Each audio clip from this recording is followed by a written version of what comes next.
who value learning after the age of about 25. So even in Western Europe, which is supposedly, the height of cultural and academic intelligence on the planet, which is dubious, but I understand that. Even there, most people reject education after 25 and just say, okay, I've done that now. It was crap. I didn't enjoy it. Yeah. So from now on, I'm just going to seek pleasure and distraction and escape. And it's a sad state of affairs. So unless you stumble upon your own engagement, going back to that first gate, that's the way it stays. And the control system is very happy for you to do that, because thick, sick, stupid people are fantastic consumers and also very easy to govern. That's right. And you can look up those quotes by politicians like Henry Kissinger from way back in the 50s and 60s, right up until today, with modern politicians who off record or in party meetings where they have these little breakout sessions in little tiny meetings outside, off the record. They all know that one game is to say things that appeal to people, but the real game is to have a nice, thick, governable populace. That's right. Exactly. You're absolutely right there. And again, this is the level that people need to be aware of, that this also is taking place, and there is a kind of administrative purpose for this, if you will, because again, the mentality of these people is reflected in their governing behavior, if you will, as well, meaning that they look upon this only from a potentially a rational scientific background or mindset, meaning that they think of the human populace as a herd that needs to be controlled and culled and managed in a best way. And in many cases, I think also that these people are actually thinking that they're doing something right, something good. They're helping the world, and things are becoming better, more structured, and more controlled. So they're coming potentially.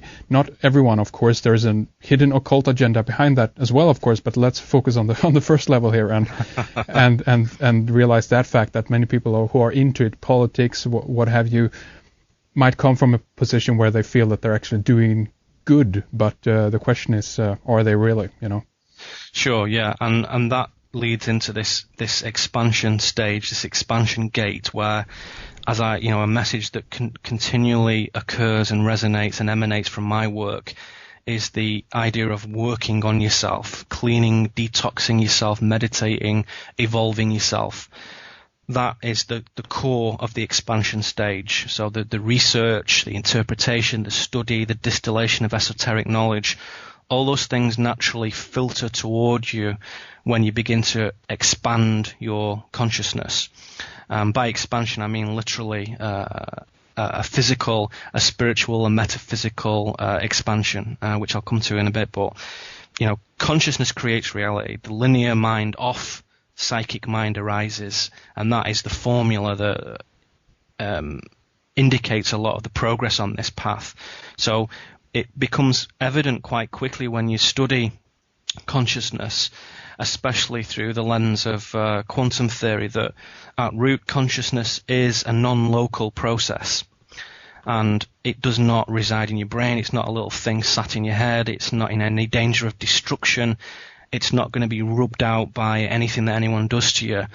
Consciousness is better conceived of as an uplink to the field, the universal field, which many people have different names for. Like in my cosmology, there is a local field which is described as the Akashic field or the noosphere, depending on your preferred terminology. And there is also a more universal field, which indeed people call the universal field or the vacuum field. Some people refer to its energetic qualities as the 0 point field. In Toltec shamanism, they call it the dark sea of awareness, or the luminous filaments move within it. And so, depending on your preferred symbology and what resonates with you and what gives you energy, nevertheless, this field exists. So, as I say, personal experience of reality is better conceived of as your custom tunnel, your custom reality tunnel into this field, which for shorthand I call field uplink. Okay. Yes. And this has been studied for millennia by the shamans of our world. And again, something I'd like to emphasize, particularly for those who haven't read my stuff or are not familiar with what I believe, shamanism is not some exotic anthropological oddity that you may, the control system would want you to think it is. Shamanism, very opposite of that, is the original spiritual experience of all indigenous peoples, whether they're in North America, Siberia, Sweden, England, Ireland, wherever. Shamanism is the spiritual practice that was that remained all over the planet up until around 10,000 years ago, when it appeared that the personal, individual and sovereign right to spiritual ascension was removed. And of course this was done by the co-opted religions, yes, which is a whole subject in itself. But suffice to say that by hijacking and editing systems of evolution, removing the transcendent qualities out of them and concentrating on only the control, the control aspects, this kind of fake priesthood falsely claimed ownership of many of these things, and they claimed special status and so on and so forth. And I go into this in my work. I think that I would like to imagine that most people listening to this are thinking, yeah, we know all about that.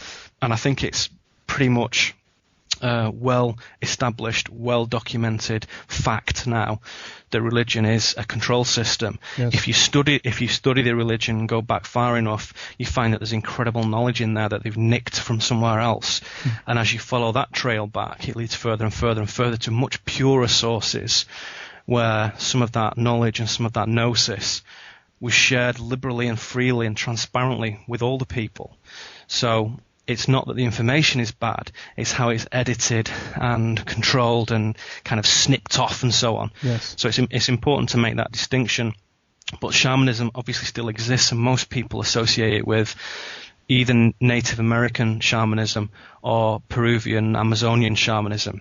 But it's very, very important to the furtherance of consciousness, particularly the use of entheogens and psychedelics and so on and so forth, which again is a whole show in itself. But I would certainly say that the people who practice shamanism are aware that what we call learning and thinking as a cognitive process, they have superseded that by just knowing. And by that I mean that if you can establish good field uplink, good connection to the universal field, you can connect with any information at anywhere immediately. And so it's a little bit like in the Matrix, where they'll say, okay, I want to know about Kung Fu, put the disc in my head and give it me. Yeah. Yes.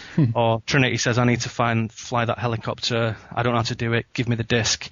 Field uplink operates in the same way. When you connect to the field, you connect to everything. So you can have a very low level of academic and scholarly intelligence, and you can even have a very low emotional intelligence, which usually is a great obstacle. However, if you have good uplink, you can just supersede and move way past that in an instant by gathering that information at once. So yes. the shamans are well aware of this, and have been since at least 150,000 years, I would say. So what you're saying here basically is that information and knowledge is so widely dispersed within the field here, so to speak, that a way of reading a book, for example, that's just one way of attaining information or to grow or to It's the old-fashioned way. To Right. read a book is to me is a very beautiful and important thing, and I hope that I can do it for the rest of my life. But Yes. nevertheless, that linear way of watching a film or reading a book or listening to some schmuck like me talk on a show is the old-fashioned way of doing it. If you have field uplink, cohesive, coherent field uplink, you can connect to that information already, because in my model of reality, in a fourth dimensional context outside of time, you're no longer restricted to the fact that, well, it hasn't happened yet, so how can I listen to this guy speak or read this book? Because it hasn't happened yet. But somebody knows what I know. Somebody has written this book in the past. It exists elsewhere. So all things in a fourth dimensional context, whether they happen today, tomorrow, or yesterday, it doesn't matter. You can go and connect with that event. So the very process of thinking in itself, although it's key to a lot of things we do, is very much an egoic function, an aspect of the ego that rather unsupportively isolates the mind from the universal field. And as I said in a recent piece, standard remote viewing technique, which is viewing things at a distance without actually going there, which the US government piled a lot of money into in the 60s and 70s. Standard remote viewing technique teaches the student not to think. It proposes that the collective unconscious, which is an aspect of the field, a local noospheric aspect of the field of Earth, this knows everything already. And so the kind of brain churn that happens when you think just obscures the picture like static on a TV screen. So we must stop thinking and just learn to step out of the way. So I remember reading a William Burroughs novel called The Place of Dead Roads, which is one of my favourite books. And in it, he has a number of gunfighter characters. It's not a Western, but it does have Western symbology. Right. And one of the characters is learning to shoot, and the master gunslinger who stands with him and says, "Look, I'm going to show you how to do this." He says, "Look, your eyes and your hands know much more about shooting than you do. All you need to do is step out of the way." There you go. Field uplink is very, very similar to that. So meditation is just a way of saying to the ego and to the left brain, "Okay, just shut up a minute because we're going to do something now." Yeah. So it's a very key process, very, very important.